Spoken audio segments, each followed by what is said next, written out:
Hello, everyone, and welcome back to the Triforce podcast. Hello, everyone, and welcome back to the Triforce podcast. Hello, everyone, and welcome back to the Triforce podcast. Podcast. Wonderful to be here with So you. wonderful to have you here. We've been enjoying your company for many years now, but every time you come, it fills our hearts with joy. So it does.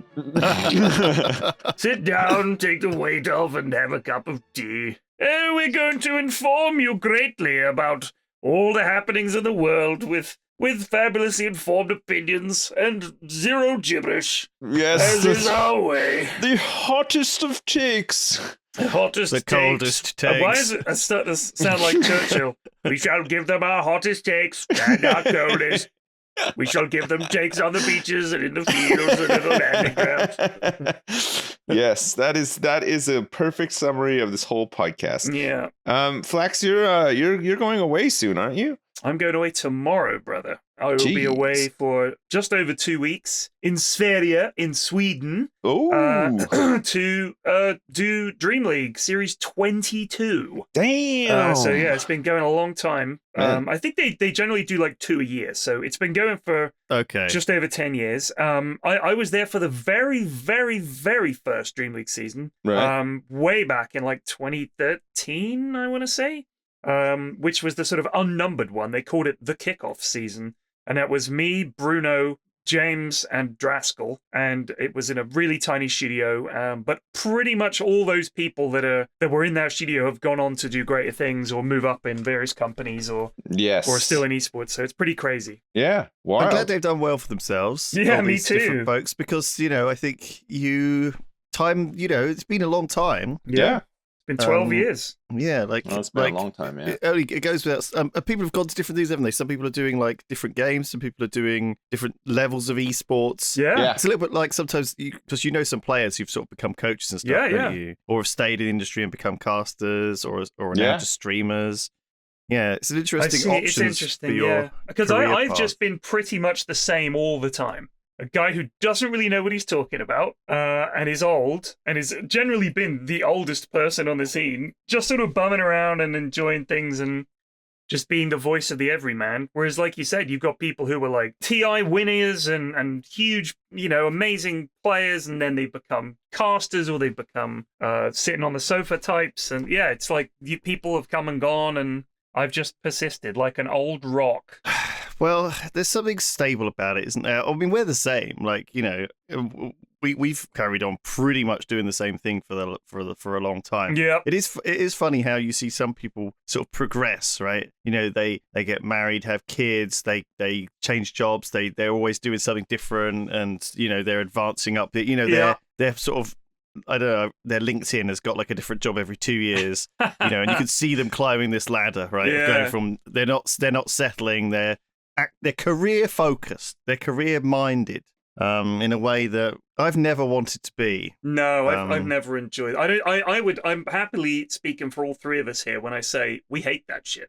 Like, that is not the vibe of the Triforce podcast, is this career-minded, switching jobs and moving countries and all that. We've all pretty much found a place, settled down, and enjoyed doing what we're doing. And God bless it, I think I consider myself, these 12 years have been the 12 best years of my life, basically. Yeah. An awful lot of fun, traveling all over. The kids have gotten older now to the point where, it's fun going out with them and stuff. So, it's great. It's been a good life. Oh, well, I agree. And I agree. That's the end of. That's the end. Of we'll that. see you all next week. That's 5 see you on the other podcast. side. Probably not going to make it past today, so it's been good. That's it. It has been a good run. So just quickly, I've been playing a game called Balatro, which is an indie game that came out, very popular. And let me just describe it to you, why I like it in particular, okay? You guys know I play poker. I love poker. I've played poker for longer than I played Dota. This is like if you could cheat at poker and that was the whole point. Like, that's the game. So as a poker player, getting 5 of a kind, all of the same suit, feels very good. So it's basically this weird game like that. Right. And I recommend it if you have any interesting card games. Yes, the way it works is like you have your 52 card deck, and it's like a roguelike deck builder where you can take cards out, add cards, you can like upgrade the jacks and the queens and the kings to aces and things. you've got all these different jokers you can sort of have, which are kind of like perk cards. Oh, they're like the biggest part of it, I'd say. The jokers. It's quite weird because you're sort of not. There's no boss. There's no enemy. You're not playing against anything. It's kind of you're trying to score high. Yeah. And so it's quite thoughtful in that sense. I mean, the bosses will come along and say things like, right, you can't use hearts this round. And it's like, shit, my whole deck is built around hearts. So some of the bosses will just stop you dead, or they'll just halve the value of everything that you've got. And you're sort of like, shit. So stuff like that is pretty damaging. Yeah. But it's great. It's a great game. I'm also Helldivers 2. Apparently, we're playing that this afternoon, Sip. Yeah, we are. Yeah, 2:00, baby. Okay, sweet. It's fun. I've been playing it a lot. It's got a nice. It's not like. I'm trying to think what it's like. It is a little bit like it's just fun. You know what? It's not overly complicated. It's just a bit wacky, you know? Like there's lots of really big abilities that you can kill all your friends with accidentally, and there's like, you know, you can call down like Gatling guns that will shred everybody up, and there's these massive nukes that you can call down that you inevitably accidentally kill somebody with, but you get about 15 lives between your whole squad. So that it's all these little like there's all these little sort of like quick time like key combo things that you call up from a menu to like drop all this stuff down, including rezzing your fellow man who has perished. And it's really punchy, it's exciting, it looks great. There's got like really nice music, you know. You start off in your ship and you dive down to do a mission, and you've got like 30 minutes to do it. So it's got like some like kind of like, you know, PvE Tarkov kind of vibes to it, but it's all Space Marines sort of thing. I like the idea of playing awesome. Tarkov not against people. Like I would quite like the idea of just shooting. Yeah. I feel like this blobs or whatever. Yeah, this game kind of scratches that itch for me for sure. It's like it's not too sweaty. You can play with 3 other people, so it's really fun. You can play seriously if you want to, or you can just fuck around and stuff. It's I neat. think this is a sort of genre at the moment, which it has been really. It's the hot stuff, isn't it? 4-player co-op versus and versus really AI, easy to versus, hop in and hop out. You know, you're not like. It's not like Tarkov where you have to queue for 20 minutes to finally get into a game and then die and you're then not playing wait and players stuff. Either. You know, so there's always something to do. It's really quick, punchy. It's pretty casual in that it can. This is the. I mean, I think it is unexpectedly a success. Like I don't think, even though it's made by. It's unexpected. They were not ready. Servers were not ready for it. They were. Well, no, but they never are these sort of games that are done by people like EA. You know, Pal World. I mean, if you remember World of Warcraft when it first Pal World launched, indie game made in Japan, not expected to be a success, but they just upscaled their servers as needed. They were like, well, we've got a server provider, we'll pay them as much as they need, right? Yeah. Whereas Helldivers, it's not like that. No. It's run by, you know, PlayStation or whoever. Oh, really? Yeah. And so obviously, as a result, they're just being really stingy on paying for servers and really slow. And they did not expect this many concurrent players apparently, which you know, it strikes me as very strange because it's made by the biggest people in the world. This game could not be made by a bigger person. Really? Do you know what I mean? Who made it? Paul Bunyan? PlayStation. Like the guys that made Magicka back in the day make it apparently. Oh wow! And that's why you get all these cluster bombs and all these interesting ways to basically kill all your friends. Yeah, apparently that's what I was told. Amazing. Maybe I haven't actually fact checked that, so I might just be looking like a bit of an a-hole right now, but yeah, that's what I heard. Let me fact check it right now. You know what, Chris, you carry on chatting. I'll do that for you. I'll be your fact check. Thanks so much. Listen, while I'm doing that, because I know Flax is not going to want to hear this, but Lewis, I feel like you'd be very interested in hearing this. I played an indie game this week as well. Probably the best indie game I've ever played in my life. And it's called My Recycling Center. And guess what? You create and run your own recycling center, and it's awesome. Oh, quick update. Sips is correct. This was the guys who made Magic. When I Google My Recycling Centre, the first thing that comes up is Bristol City Council find and reuse your nearest rubbish. Yeah. And then BristolWasteCompany.co.uk. So you open and up. then Bristol Waste Reuse and Recycling. And then the game on Steam. You got to label up all your bins, and then people turn up with all their crap, and you got to sort it, and you get paid money. Do you know how much you get paid for recycling one glass bottle in that game? $100. $30. Wow. So when somebody turns up with a car trunk full of loose bottles, your heart sinks because it's a fucking ball ache to get them all out of there. Because they should put them in boxes or bags or something. They don't. They all just come loose. You got to pick them up one by one and put them in the glass disposal, but it's huge money. And you can eventually get compactors and shredders, and oh man, it's great.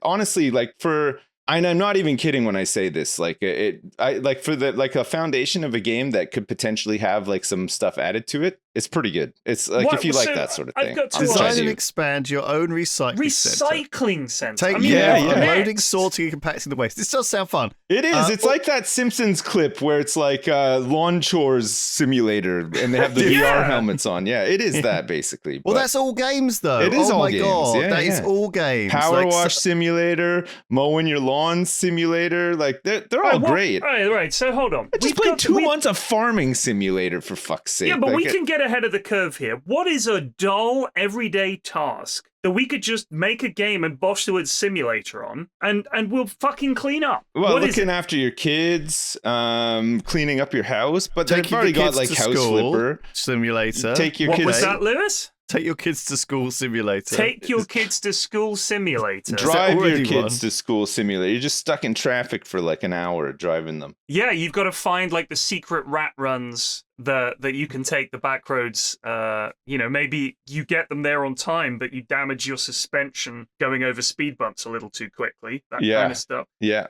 I guess all the chores as well, like washing up, filling and emptying the dishwasher. There's a stay-at-home dad sim. Yeah, there's a stay-at-home dad sim. There's a crime scene cleaner simulator. Sorry, I can't speak. Crime scene cleaner simulator. Yeah. There's Viscera, cleanup. Cleanup detail. That's existed for quite some time. I'm talking really banal day-to-day shit. Running chores for old ladies. That kind of shit. Yeah. You know what I mean? Going to do some shopping. But the thing is, if it's in a game and there's some progression, it's fine, right? And the thing is, if you got paid like $600 to do that in real life, you would do it, right? Like it would all of a sudden it would be like, holy crap, this is great. All I got to do is go buy like a pack of Werther's Originals and like, some soap powder or whatever. $600. You've got to get to the shop and get the stuff before they die. Yeah. That's the progression and the economy in those games has to play a part in you wanting to do them, right? Because it's like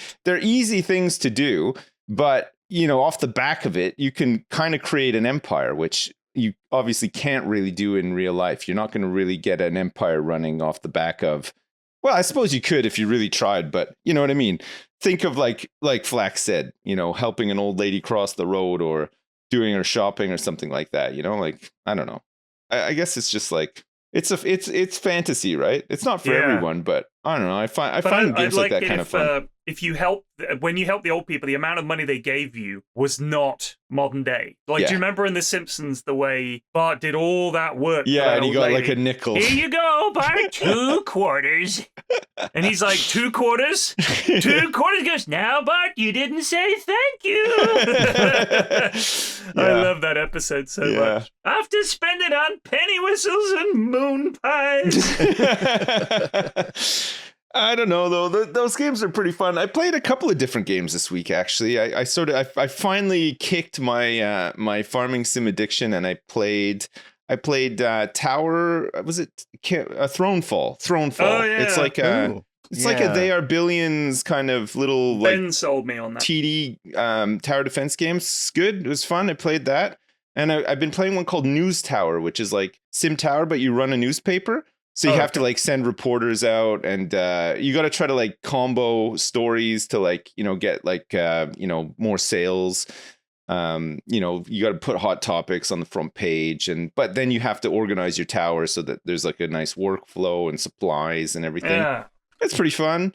I've been playing that. I was watching a couple of things. The True Detective, most recent series of True Detective finished. Yeah. And it was excellent. I really, really, really enjoyed it. I would recommend it. Yeah, but there's a thing on Apple called Masters of the Air. I wanted to ask you guys about it. I don't want to do a review of it. It's meant to be really, really good. It's okay. Yeah, it's okay. It's not as good as Band of Brothers. But it is good. Band of Brothers is like a kind of a, I like Band of Brothers the best out of Band of Brothers and the Pacific, but I still really like the Pacific for different reasons. Like I just thought it was a bit grittier, and so Masters of the Air is like, there's two places. They're either on the base talking about how many lads they lost on the last mission, or they're in the air. Right. So it's quite straightforward in that regard because it just kind of is. I mean, that's the nature of what they did. But like of all the jobs to have in World War II, you can be anything within, say, the British or the American military. What is the job you're choosing? And it can't just be the lad back home doing recruitment. I'm saying you've got to be somewhere over there. And you've got to be doing something. What job is the worst job, do you think? The worst job? Which one is the worst? Well, anything involving combat that would have to be the worst. Yeah, but some of them. I mean, like if you're a mortar team, you're in danger. Would suck. But it's You're a prime target. People are always, Yeah, but you're behind a bush. That's the whole point of the mortar, but there's still, in World War II, even that there are still ways for them to fuck you up big time. I gotta get the door. This is old school. I wouldn't want to be. I wouldn't want to be anywhere close to the front line in a war if I could help it. Whether that be on land, sea, or air.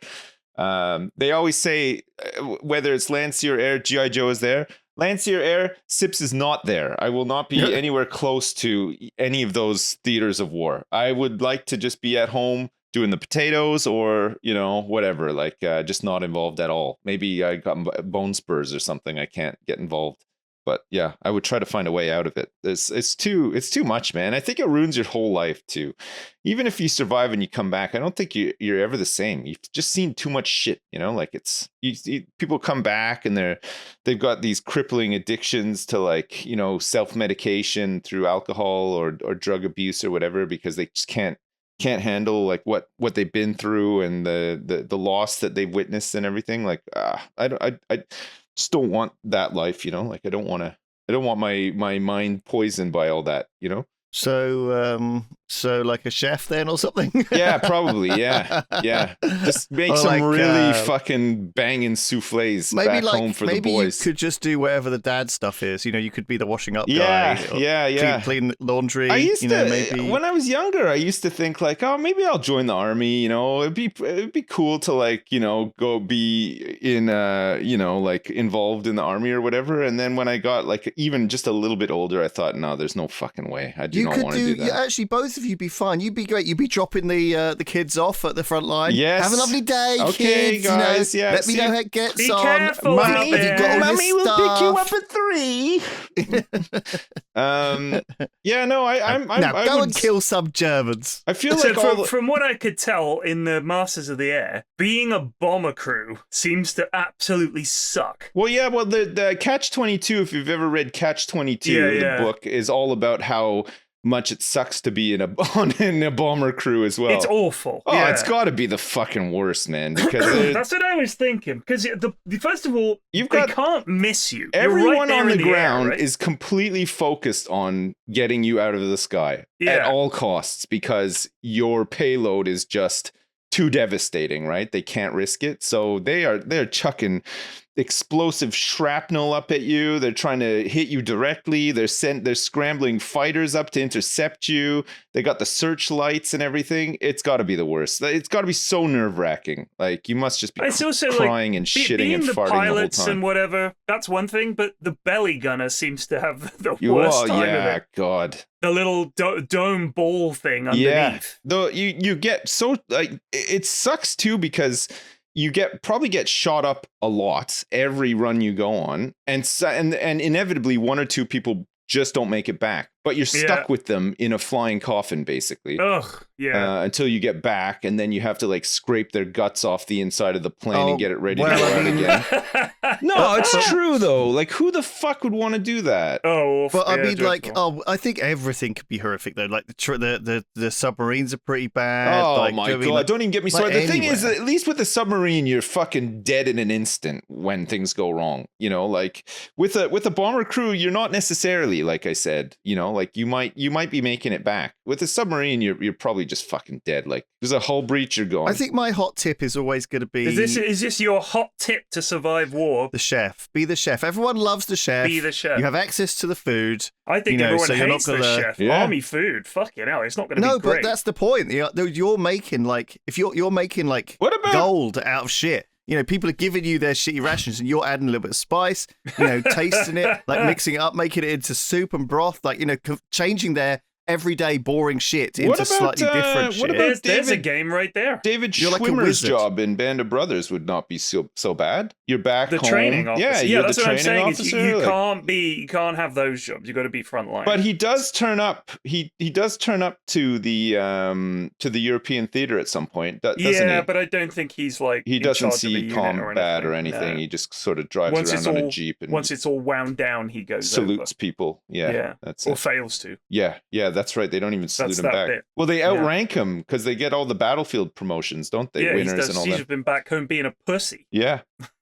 Well, I think that's why he's back home in the first place, though, because he was a liability, right? Yeah, like, he was. Yeah, on the battlefield, and the men hated him. That's right. Yeah, he couldn't command properly, right? I'd be a detested officer. I'd be dreadful at it. I'd be like, right, let's go this way. They'd all be going, what is he doing? I haven't got the gumption and the guts to be like a guy that's like, right, follow me and just charges into battle. I'd be like, I'll be back here directing things. Yeah. You lads go.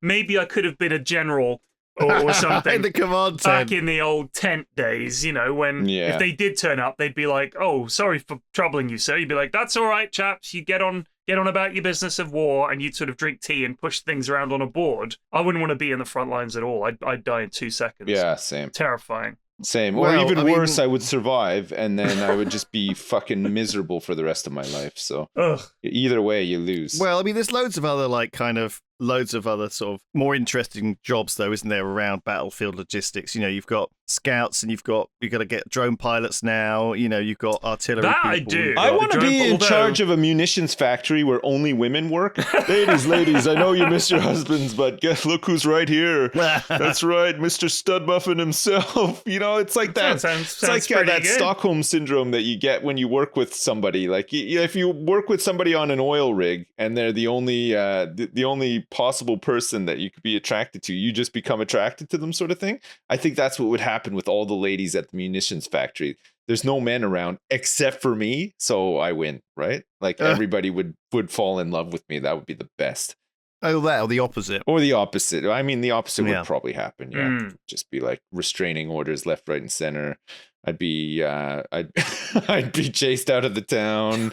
I'd lose my job. Tarred and feathered in seconds. Hung, drawn and quartered, and it would be awful. There must be hundreds of different battlefield roles that are not just miserable, but then again, I think just it's kind of inevitable that you're always at risk. Even if you're in the back lines, it's not safe. You're not in like modern war, or even World War II. No, there's like drone strikes and stuff now, so nowhere's safe. It's like war games now, right? It's like you even if you have a backline job, you could potentially be targeted. I mean, it's monotonous and mundane as well, but at least like it's not like factory.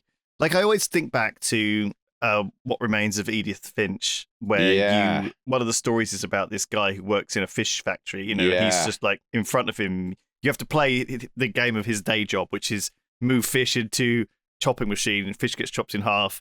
Get another one. You know what I mean? Like do that. But it's so monotonous and so boring. Like he makes up this sort of fantasy world in his mind, and so you're having to play both the fish chopping game with one hand and the fantasy world with the other hand, and it's so cleverly done because it's almost like what people do with their imagination. Yeah. While they've got some, because I think sometimes monotonous can also be meditative, right? A lot of people do something like painting Warhammer models. Yeah, repetitive stuff, right? A very tedious thing to do in principle, but actually quite relaxing. I'm not saying working in a fish cutting head factory is relaxing. It probably is after a while. Oh yeah, you're just lobbing them off. Like, I'm not even saying it's good. I think doing repetitive things is terrible generally.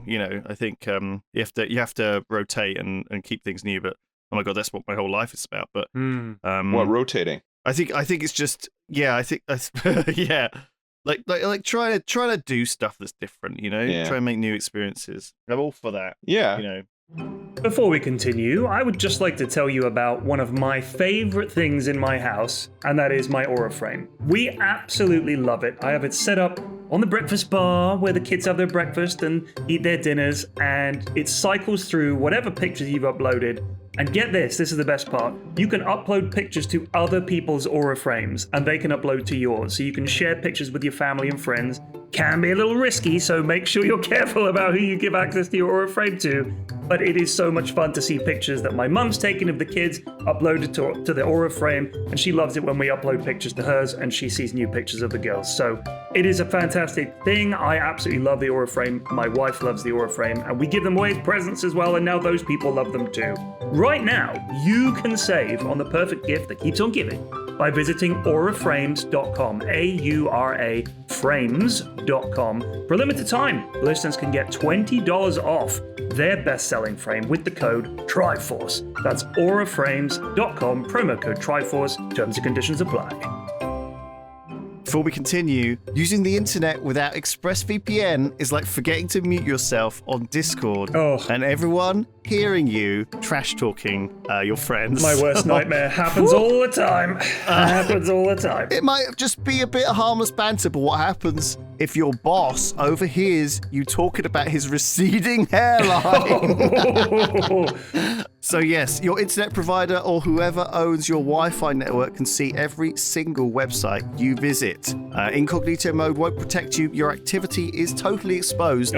So you should definitely use a VPN. I do. Pyrian does. I do. ExpressVPN sends all your traffic through a secure encrypted server so people can't peep on your online activity. It's very simple to use. You can just fire up the app and click one button. It works on phones, laptops. You can even put it on your router. I personally use ExpressVPN. It does make me feel more comfortable online and more private. So yes, look after yourself and protect yourself today by visiting expressvpn.com/Triforce, expressvpn.com/Triforce, and you can get extra 3 months for free. Do it now! Do it now! Do it now!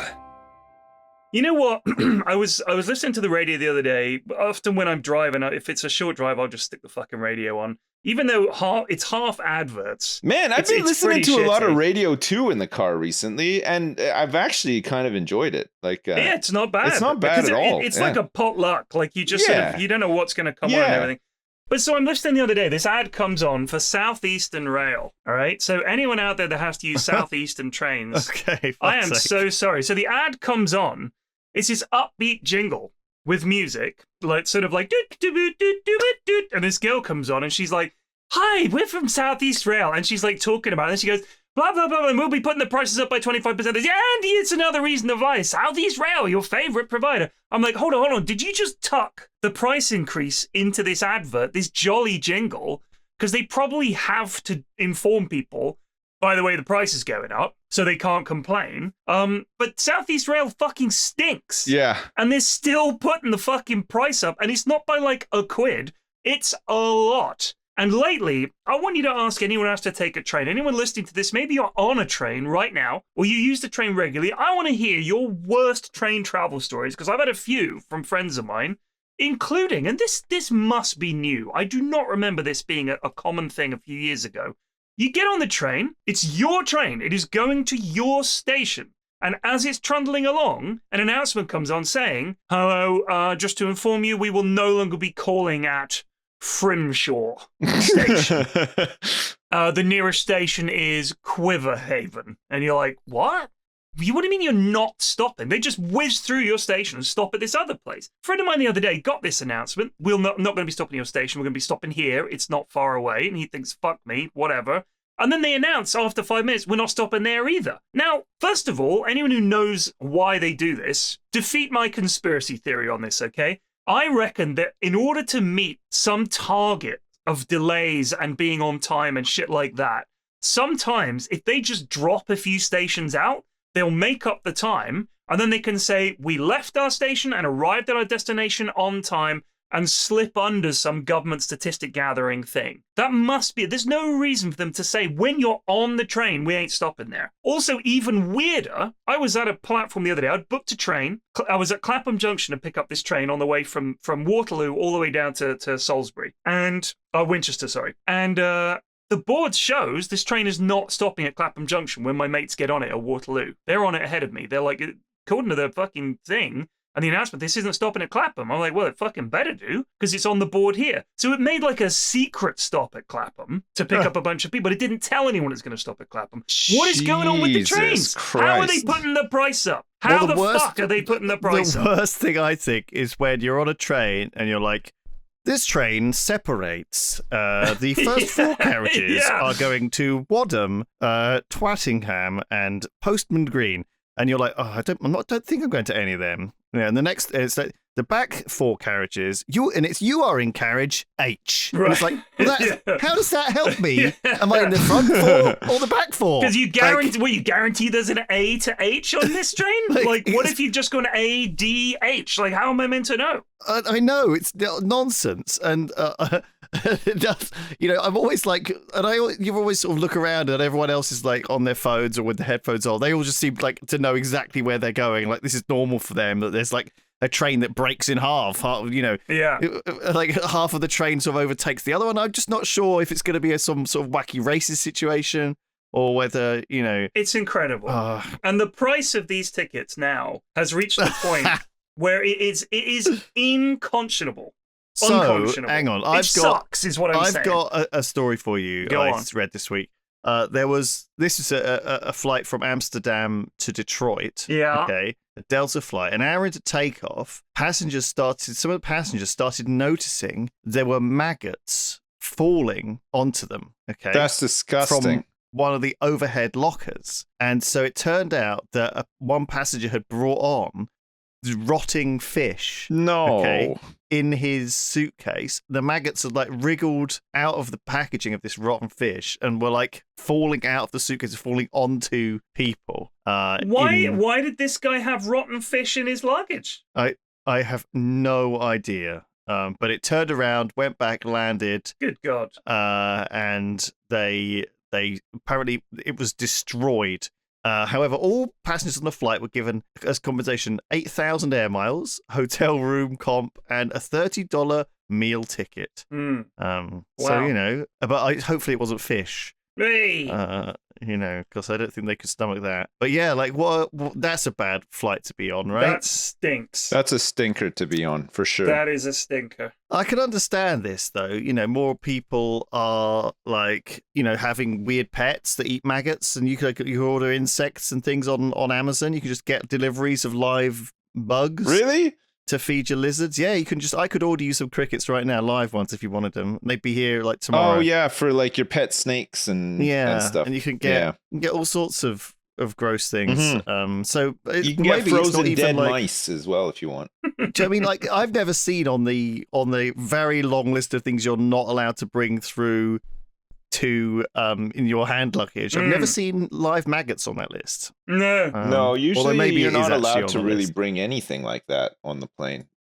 Maybe I've just glanced over that because I'm never gonna. Have you ever seen the border control Australia? There's always somebody trying to bring that shit into Australia. But also, they're always Chinese. No offense to any Chinese people out there. I'm just saying, it seems like there is a big thing with Chinese people going to Australia. Hey, look, you got a ton of raw meat in your suitcase. What's up with this? I've never seen that meat before in my life. What are you talking about? Yeah.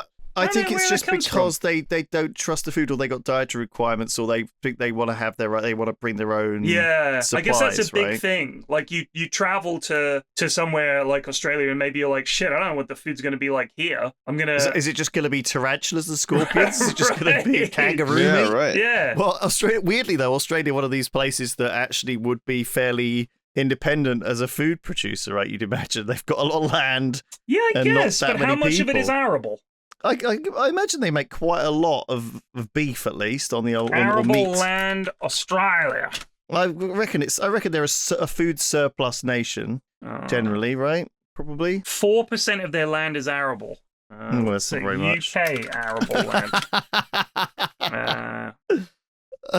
I love this. The sort of weird fact check. Yeah, we got to do our fact checking. But they have these massive cattle ranches, don't they, in Australia? Although I don't know how many. So actually, we have 18 million hectares. That's a lot of hectares. In the UK, apparently. Australia has... Oh, this would take me some work to figure out. How much farmable land is in Australia? So Australia has 427 million hectares. I wonder what the US has. They gotta have tons. Oh Australian agriculture accounts for 55% of Australian land use. That's including timber production. So they have a lot of you know how much land. the US makes by exporting corn every year? Like billions. $17 billion. It's fucking nuts. And most of it's to China. I guess they can't grow it there, but they need it for livestock. So they buy tons of it. Oh, the US corn exports in 2021 were $18 billion. There you go. There you go. Yeah, exports to China were $5 billion. It's fucking wild, eh? What are they doing with the corn over there? Well, they use it for livestock. They feed it to livestock. But they can't grow corn in China?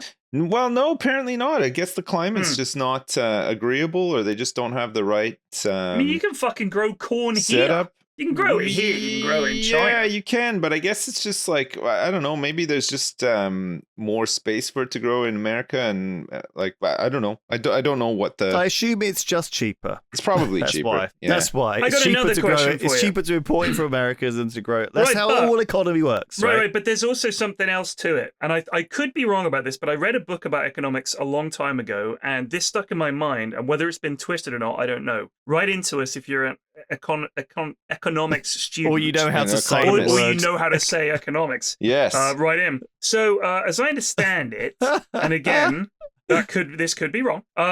When you have like exports to a country, like China obviously exports a lot to the US, they get paid in dollary dues, right? Like they need to buy something. That's the Australian dollar. That is the Australian. So the American dollar dollary dues is obviously Australian, different. yeah. Sorry. So they get paid in cold dollars. hard bucks is the currency in America.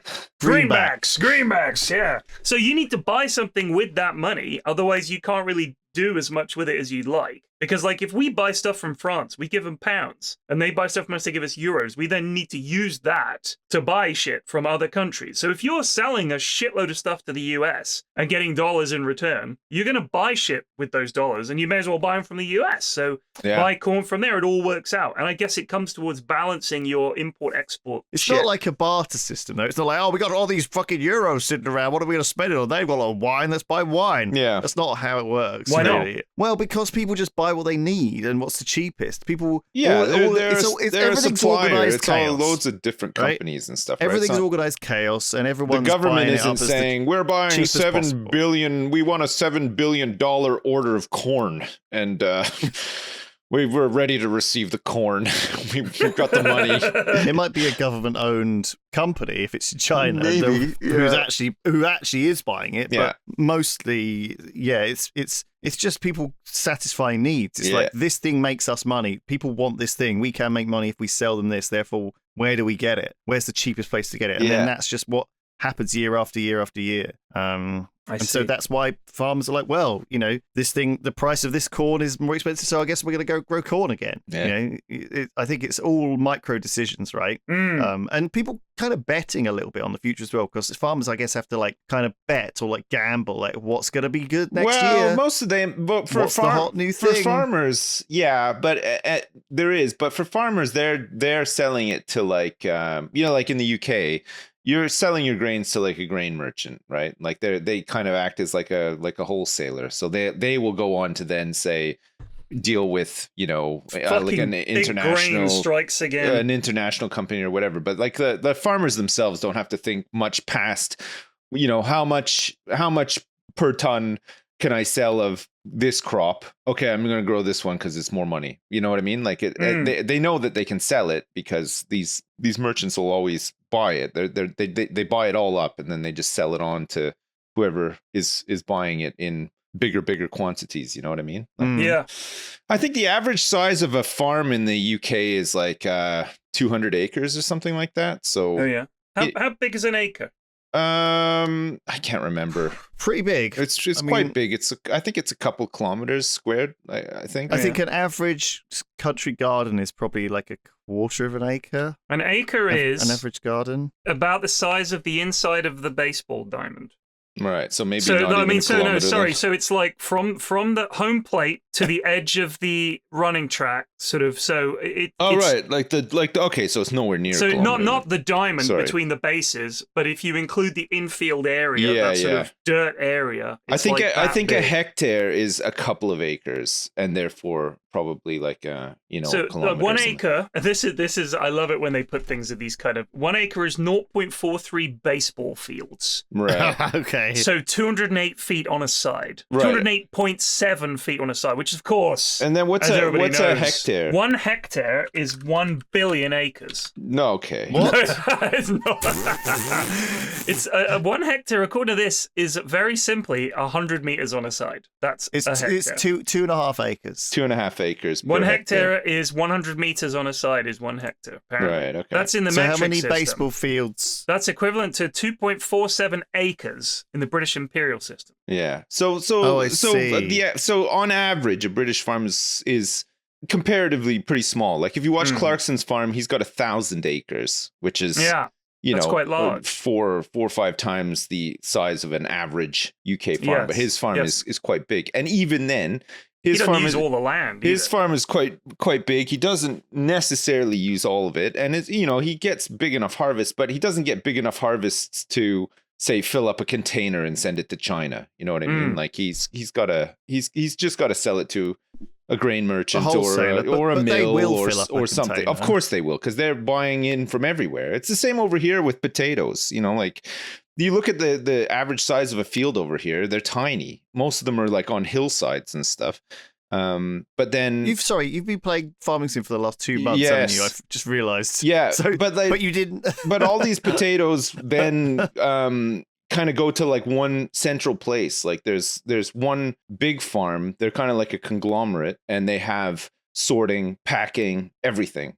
So like most of the farmers over here will just sell their potatoes to them, and then they will then then they will package them off and send them to the UK to wherever, Sainsbury's or Waitrose or whatever. Yeah, and they will make their money on top of it, right? Like to pay for all the millions of pounds worth of equipment and other shit that they've there is a push to like kind of not thanks to Clarkson, but due to some in part to Clarkson to sort of try and encourage more local farm shops and local selling. Yeah, and people who I think people are more aware of the things they're growing, but I think the reality is often that Clarkson did like 1 field of potatoes. Yeah, he sold like 1% of it in his farm shop, and he had an unbelievable amount of a completely weird system where people are still driving from the entire UK to come to this tiny Oxfordshire but farm shop.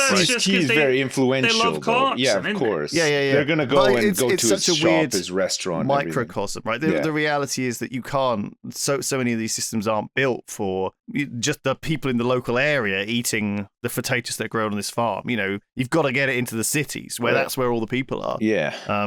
By the way, you say you were going to Luleå in Sweden? Luleå? No, he said he was going to like Sverige. Sverige is Swedish for Sweden. Svistage. I'm going to fucking Stockholm, bud. What's the weather like there? Stockholm, where it's probably 4 degrees. It's 3 degrees. Yeah, it's going to be cold.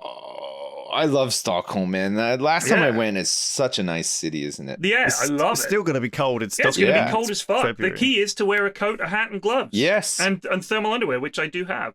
If you ever, little travel tip, go to Sweden, stock up on their shit there for staying warm, and you will never be cold again. I'm sure the same is true if you go to any cold country. Yeah. You want gloves, you want hats, you want coats, you want thermal underwear. You can get it all there because they have to fucking buy it all the time. They do. They need that shit all the time. They know what they're doing. Why don't you try it out, Mr. I Want New Experiences? Why don't you go get yourself some long johns and hit up Sweden? Don't go to Stockholm, though, this time. Why don't you go out and check out some of those cool forests where they use those fucking crazy king scorpions to cut down all the trees in like 2 seconds? Give us some news. Give us Lulu's news. Lego are doing a collaboration with Dungeons & Dragons. Oh, nice. Finally. God, I've been waiting. That is hype. That's pretty exciting, isn't it? Yeah. I'm not being funny, but if you could have terrain for miniatures like there was Lego, that's fucking gold right there. Well, here's what they need to do is like you can build whatever scenery you want in Lego, and then you've got all the miniatures, you got the wizards and the orcs and everything. This is the most obvious crossover that's ever been.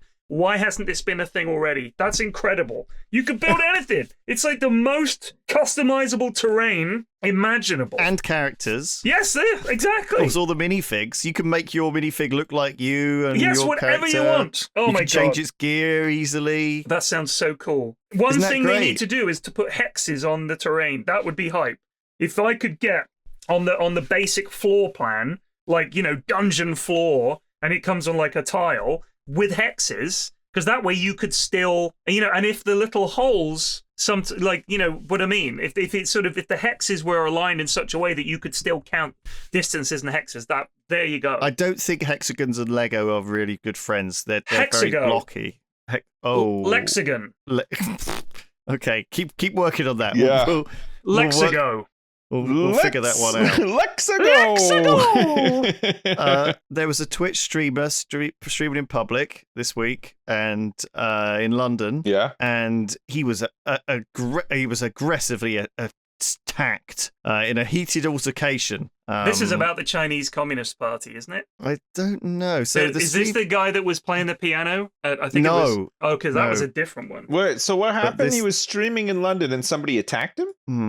He was streaming. Okay, so he was streaming. There's a lot of content creators who are streaming live now. Yeah. And people in public don't really like it. No.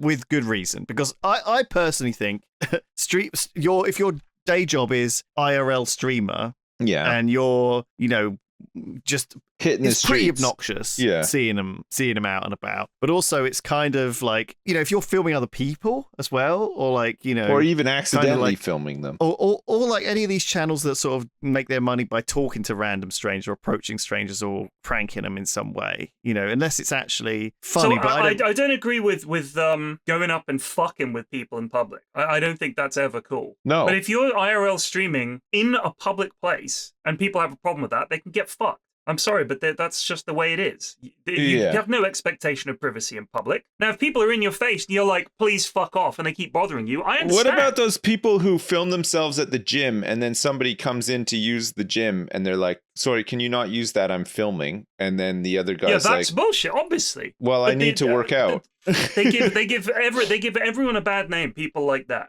Yeah. But I mean, you absolutely. But the thing should is, be able I don't know if they're a type though. Do you think that just happens? You know, like you happily go to the gym and record yourself working out at the gym 99 times, and then the 100th time there's like an altercation with somebody, or do you think this is a regular occurrence for these people because they just think that they are the only people in the universe, and no, therefore I think there are a couple. I mean, you've got people who want altercation because that gets views, I suppose, and there are people that will, I mean, I've seen people will do this thing where they, oh, sorry, no, I'm trying to film, I'm using that, and they're like, you weren't using it, and they're like, yeah, but I'm gonna in a minute, it's part of my filming. That can fuck off. Yeah. Also, a gym, whilst you are essentially, you know, visible to anyone else in the gym, it's not a public place. They can tell you to fuck off. It's a business. Yeah. But if I'm in the street and I'm filming myself, or, you know, anyone else in the street, they can't complain. No. It's a public place. Yeah. Well, exactly. I think this is it. Like these,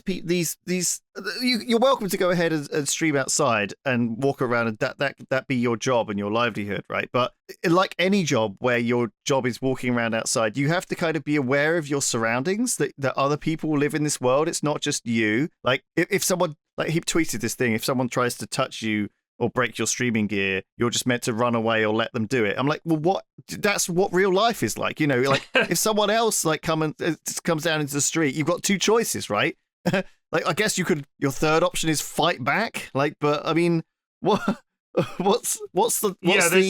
There's really no specific laws about live streaming yourself in the street. Like they treat us differently. The rules are very simple. If you were in a public place, anything you can see from that public place counts as beyond privacy. Like if you're in your house and I'm outside filming myself and I can see you through the window, I could do that camera or not. Close the curtains, put blinds in. Like if you want actual privacy in your home, you can have that. But for example, if I'm sitting in my window, in my, in the downstairs, someone walks past and sees me, I can't say, that's an invasion of privacy. Hold on. Sorry. He's crying. I'm choking. That's an invasion of privacy. You can't say that. If they have to go and peek specifically, that's different. But anything that you can see from a public place or in public is by definition excluded from anything to do with privacy. That's just the way it is. And people really misunderstand this all the time. And think about this. What is the major difference, do you think, between me being out in public and looking at someone and me being out in public and then filming me? Why does that trigger people so much? Stop filming me! So what do you think I'm going to do? Edit it to make you look stupid? Like what, if I fuck with people in a public setting, that's different. And people are rightly going to say, can you please stop fucking pranking me and leave me alone? And you might well have a decent complaint there. But if someone's filming and you just happen to be in the background, you can't fucking complain about that. You're in public. Unless they're doing some weird, like, filming up your skirt or something, in which case that is against the law. But you have no expectation to privacy in a public place. I guess you're right. Like, it works both ways, right? Yeah. You're in public, which means everyone is. And I think that, I don't know, like, it feels weird, doesn't it, there's this trend of live stream people getting into these altercations in public because well, that's what you're going to get. Like, if they want to do it as well. If you want to do this, if you want to go viral, start a Twitch stream, walk around some shitty area, and look vulnerable. Yeah, and be like, oh my god, I can't believe it. Goes, yeah, that's what you came here for. It's like people that go and. That's what happens when you're outside. Yes, a lot of this YouTube shit. It was a few years ago. Is inherently quite racist as well. In fact, not even quite openly. Like, we went to the ghetto and pranked people, and they'll go up and, like, stamp on people's trainers and shit, get beaten up, and get, like, several million views on their video. And by the ghetto, what they mean is they're going to go to a black neighborhood and fuck with people there and get beaten up and then post about it, and it's like it gets views. That's despicable. And I'm sure that they're breaking some kind of common law or something like that. I'm not saying it's like a federal offense, but I'm pretty sure that if you tried to press charges, people would be like, no, like, what the fuck? You can't stamp on people and then claim it's just a prank, bro. Like, you're going to lose that case, I'm pretty sure. So, okay. But if I'm just filming, you can't complain. Here's something Mr. Beast did this week. Right. I thought you were going to say weird. Mr. Bean. Mr. Beast. This is something that Mr. Bean has done this week. He's got his own hot news. Hello. He's got his own line of candy bars now, right?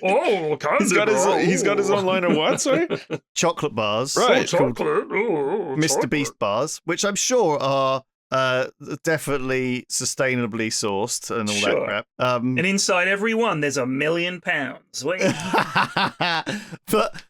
So I always am like surprised by the weird stuff he does, but he went to actual Walmarts to see if his store, if his chocolate was there, and when it wasn't, he went and talked to the people at Walmart, and he went into the back and he found a box and he brought them out and he stacked them on the shelves himself, right? As a stunt, I imagine, right?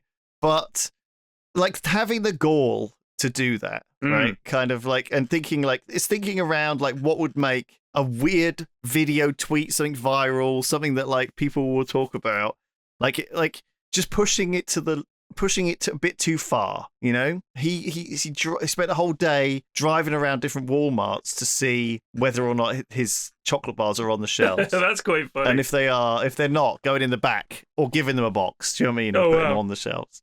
So I don't know if you guys have seen this, but people complain a lot about someone like Mr. Beast. Obviously, he's very prominent. And I saw a complaint the other day about him where someone was saying, oh, I fucking hate his stuff because as soon as it's popular, that's all you see is other people posting this same kind of baity content. Like it's some new thing. But this has been the case in television, radio, movies. Someone puts out something successful. They're the first to do it. It's a success. And then everyone copies that person. Like, that's not their fault. I don't watch his content. I've got to say, it doesn't feel marketed at me. I don't really enjoy those kind of videos, but I don't, like, hate the fact that they're popular because at least it's original and creative. And if other people are copying it and that winds you up, just don't watch those copies either. Like, I know it's tedious and annoying and it's all clickbaity stuff, but I never see these videos popping up on my feed. Yeah, I know. That's because it's not, but... the reason I thought this was an interesting article was because it's sort of, I know there's this thing called like stealth signing, right? Where if you're an artist or a writer and you go into, like Simon Clarke did it with his book, in going into Waterstones. He like sees that his book's on the shelf, he gets it off the shelf, signs it, puts it back. That's fine, right? But I mean, it's not so much stealth signing as he's telling people he's doing it, so and tweeting about it. Do you know what I mean? It's kind of like a little publicity thing as well, in a sense, right? I don't actually know if Simon Clark did actually tweet about it or do it publicly. I'm just using him as an example, but I think. Do you know what I mean? I feel like I don't know who you mean. Do you see what I mean? I feel no. like Who are you talking about? Dr. Simon Clark, PhD. Dr. Simon Clark. Thank you. Sorry, PhD. I didn't use his proper name. And maybe but I think like that there is this general idea of the internet that you're like things have to be stunts, right? And you can be very everything is a stunt. Like I was thinking today, one of the reasons why Baldur's Gate 3, but also games that came before it in a sense, have been successful is because there's so much in Baldur's Gate 3, right? There's so much love and so much attention has been put into all of these side quests and side missions and options and did you know you can do this? Oh, you can fuck the bear. Oh, all these things. All those little tiny bits have all made TikToks and YouTube shorts and fed into the infrastructure that we have to promote things these days, right? And obviously, you had to get to a certain level of success before it, these really the snowball started rolling. But I feel like with a game like that, with so much stuff that most of the audience will never see, it's like, did you know you could do this? And I think if they look at the stats, like only a tiny percentage of people will have actually saw that or made those choices to see this discovery, right? But all of that just sort of.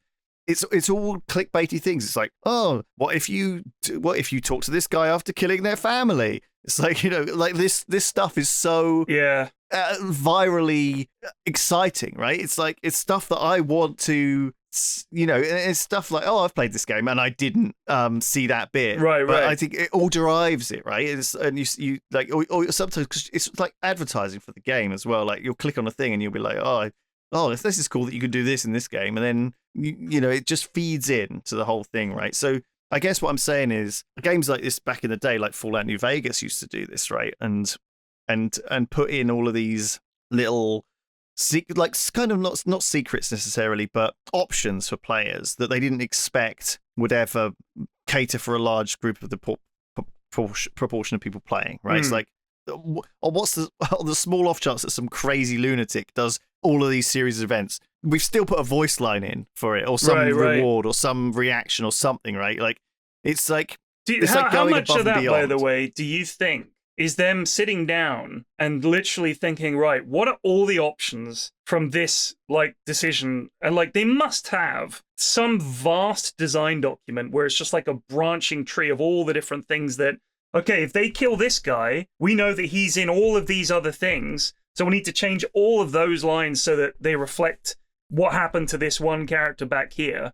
Or do you think it was just in playtesting, every time it came up, someone was like, there's a line here that references so-and-so, but I killed him, so why does it? You're like, all right, yeah, make a note of that. Like, I would like to know, one. You think they literally planned this out meticulously? I think it's meticulous, yeah, because I think otherwise some of this stuff wouldn't have even been in, because otherwise they just think, this is so much faff, let's just have all of these joined together and or just not bother, But I think like, I think it's a design choice, but I think it serves them well in the modern climate. I agree. I went to a birthday party on Saturday. I'm getting to that age now where I'm going to 50th birthday parties, which is what I did. Nice. I went to a 50th.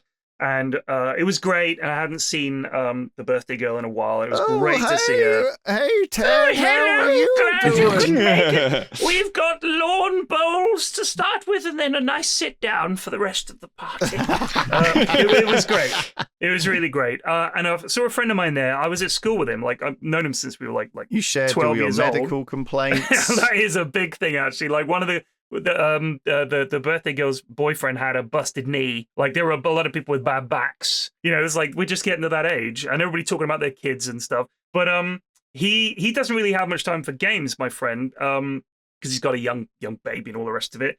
But he was like, he asked on Facebook, can anyone recommend any games? And I recommended Baldur's Gate 3 because I used to play D&D with him years ago, and he loved it. Like he's still on Act 1. He's only playing it a bit at a time, but every time he plays it, he's like, I fucking love this game.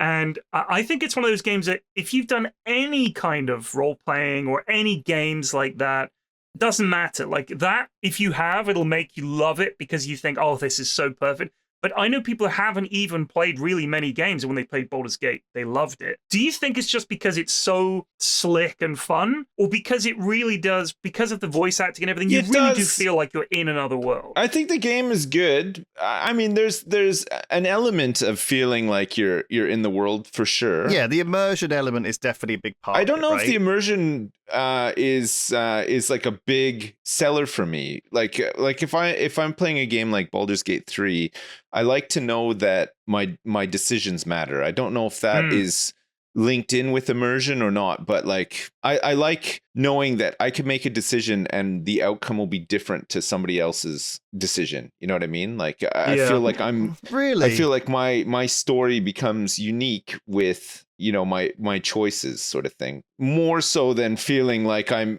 in a world and, you know, like I'm getting into the characters or whatever. I think I have to galvanize myself for it. I have to be like, okay, let's take a second to put myself into this world, you know. Yeah. So I'm going to be this character and this is going to be my little backstory, and then like I just need to like give myself a little reason to be there. Yeah. And then I can be swept up and swept away in it. Because I think so often you are this like empty vessel, your character, if you're not careful. I like that. I just like I like that my character becomes the product of my decisions in the end, so I can go back and tell the story. You know, like if I'm playing the game and I'm like 20 hours in and somebody turns up and they're like, you know, oh, what are you doing? I can be like, well, you know, this happened, that happened, this happened, and we're kind of on this path right now. And like, I like that, you know, like I like that your decisions matter and there's consequences, and you know, I just think it tells like a more interesting story. I like the story that I make more so than the story that's presented to me, you know? Yeah. I like that about Baldur's Gate 3 and any other game that has that sort of, you know, really long branching the dialogue systems and stuff like that. Because otherwise, if it's too much like watching a movie, I think I'd just rather watch a movie, you know, like doesn't matter what you say, like the outcome's always the same and just it's completely on rails. Yeah, some games are great, but like I find like because I've streamed for so long and made videos for so long, I can't play those games by myself now. Like I need like an audience, like you know, to be there with me for it, because otherwise I just find it too boring. I don't know. It's just me. No, but that's like, I mean, that's playing games with other people watching is a different way of playing games, right? Yeah. It's a lot more, you're going to do silly things on purpose. You're going to kick the dog and jump off the mountain. But Baldur's Gate 3 was right. Like half of the fun for me was the fact that people were watching and I was doing stuff and I could see people reacting to it like, oh, I didn't do that, you're a monster and stuff. And I was like, yeah, well, that's exactly. I think the thing is when you're playing as a showman, it's a very different experience because you're on this sort of ludicrous, zany clown adventure where it's like, it's like herp-a-derping your way through I like that, though. Clicking the most dumbest options every time, well, right? Not necessarily, but oftentimes if you're playing the game to immerse yourself and actually enjoy and try and experience in the world, you kind of think, well, what would I do? Yeah. And you don't like casually murder the children. You know, you don't when you're on your own. Yeah, I take that very seriously. I don't know. I think I would casually murder the children on my own as well. It depends on the day I'm having. Yeah, it really just depends. I feel like but then again, like Baldur's Gate and all these games do a very good job of making it grey areas, right? So every sort of quest is kind of like you talk to one group of people and they're like, well, these guys did murder all of our families, and the other one's like, well, these guys are summoning the devil, so like, you know, which one do you like? It's like, well, okay, I just you have don't to know, like choose the lesser of two evils in every time. I love those games. I feel like GTA 5, no matter what, I would have played through. It was fun, like you know, like even just playing through the story of GTA 5, I would have done that by myself. I think it was fun enough and whatever, immersive enough or whatever. But like looking back, Baldur's Gate 3, I don't think I would have just played it on my own. I don't even think I would have played Fallout 4 or Skyrim or any of those games. I don't think I would have just played on my own. I wouldn't have enjoyed it as much because, I mean, a lot of it mods helped to make them better. Starfield not so much because it's newer. But like, I don't know, just having just knowing that there's people along with you on the ride and stuff, it makes it more interesting for me, at least. I don't know if I could play these games just by myself. The games that I would more tend to play by myself are kind of like, I would play like Helldivers too by myself, something that had like a repetitive loop that was grindy or whatever, like I would grind a game quite happily by myself, if there's progression and rewards and shit like that. But story games, not so much. I don't think I'd play them by myself. Red Dead 2, I would play by myself as well. It's fucking awesome. That's the one I couldn't stand playing on my own. Red Dead 2. Really? Man, I played Red Dead 2 no matter what. It's so good. It was like It was like watching The Hateful Eight in slow motion. Yeah, oh my god, it's great. That's part of what I like so much about it. Stand that opinion of yours. I just couldn't stand it. Like, it was so boring. It was like, here's a little bit of story now. Walk around for 3 hours. I know, but the problem with my only complaint about Red Dead 2 was that there was no way to really commit a crime without kind of aggroing every law enforcement in the land to your location. I did see a video about a guy complaining about that every time you're about to do something, like they kind of gamed it, where as you're doing something, someone walks in. Or someone walks past, and it's like instantly everyone in the town knows. Yes. It doesn't really make sense. Like, I get it. But also, can you imagine if it was easier to commit crimes?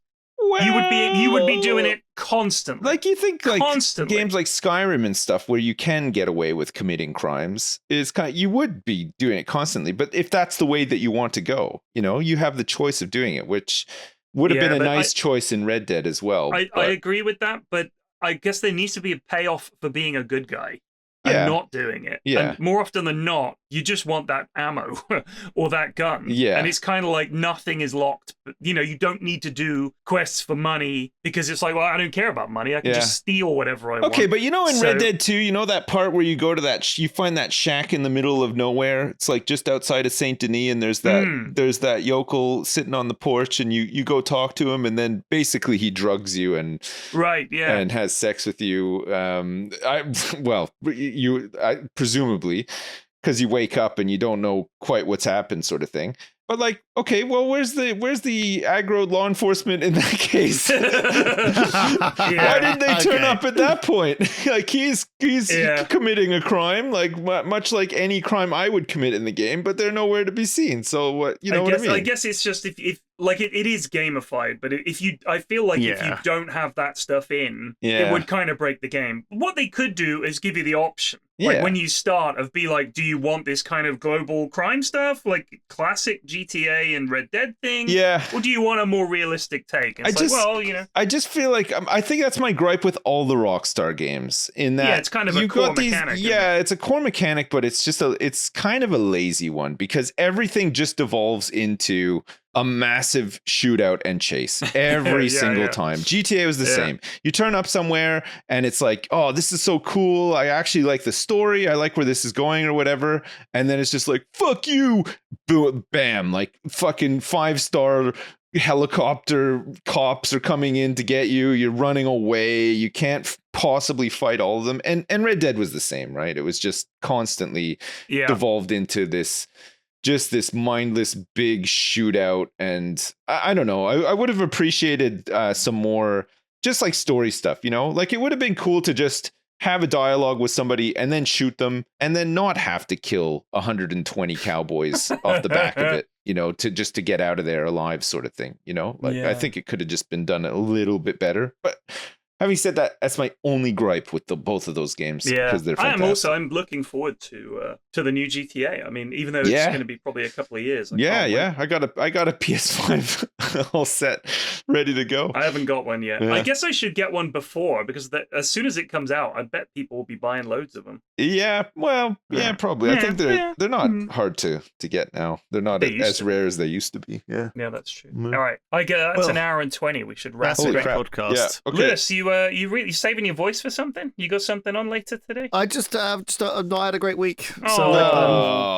I'm sorry, bud. Just not feeling super My hot. start to the year's also been pretty shitty, and I've just tried to basically focus on other things and just think, you just got to ride it out. Like these shitty periods in your life, everybody has them. It's nice. Sometimes it all comes along at once. Just nice to chat to you guys about nothing for an hour. That kind of stuff. Just relaxing. Just have a chat. I think you just got to chill out and play some My Recycling Center, Lewis. Just get back to basics. I'll check it out. Yeah. No, for sure. Yeah. Hopefully we'll be back next week. Hopefully I can record from Sweden. Yeah. And hopefully you'll have a better week, Lulu. I wish you guys all the best. Thank you. Yeah, you too. Good luck with your stuff. Have fun. All right. See you soon. Bye. Bye.